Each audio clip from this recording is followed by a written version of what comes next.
We're at our giraffe exhibit in Africa, looking at one of our new arrivals, a new species for the zoo called Masai Giraffe.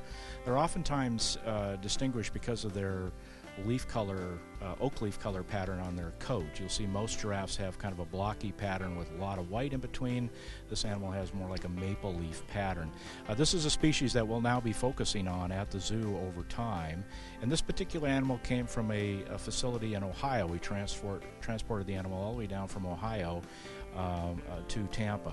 I'm with Megan right now, who's the primary keeper for the giraffe. And so this animal does have a real African name. It's called what?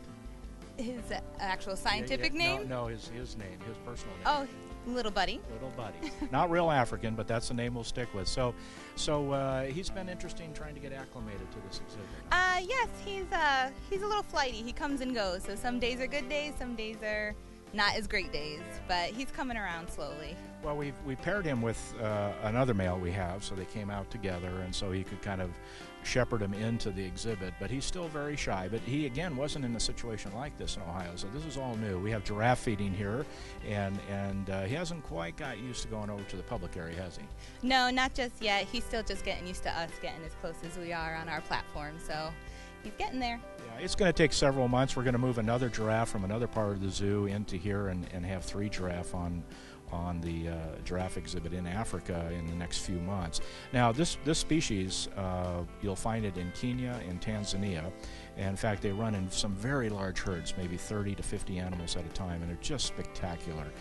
Again, we're going to concentrate on this species because there's only about 90 animals in the country right now. We need to focus on it and get those numbers up to help support, have that insurance colony, as we say it, in captivity.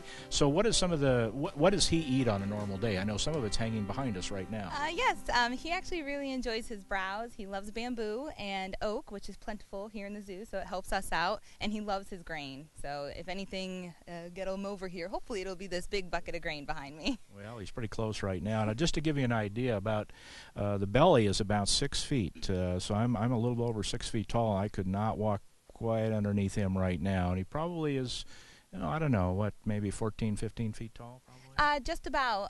Randall here is our Rothschild giraffe, and he's about 14 feet or so, and as a 5-year-old Masai, he's just about the same size. Same size. So I was going to ask you, so he's about 5 then? Yep, he's 5 years old. Okay, so he's got a long ways to go. He's a teenager. Now, we move these animals into a holding area each night. We have them come through our giraffe restraint device, and the reason we do that is that we can then pull blood if we have to, and it's important for us, again, to be able to monitor health by getting a blood sample. Now, it sounds very easy.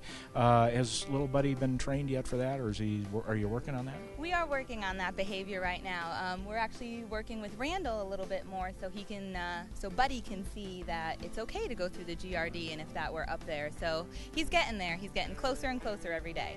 You know, giraffes have this thing we kind of laugh about a little bit. You can move one thing in the exhibit, and it'll take them about 4 days before they'll move past that area. So they're always very suspicious of their environment and what's going on. But again, over time, we'll get him integrated into our management policies and procedures, and he'll just be one of the herd. So again, next time you're in Africa, Tampa's Lowry Park Zoo, you're going to see 2 species of giraffe. One is Masai, again, it has the oak leaf pattern on the coat, and the other is our Rothschild's giraffe. So giraffes are unique in the fact that they have the same number of vertebrae that you and I do, but they're much, much larger.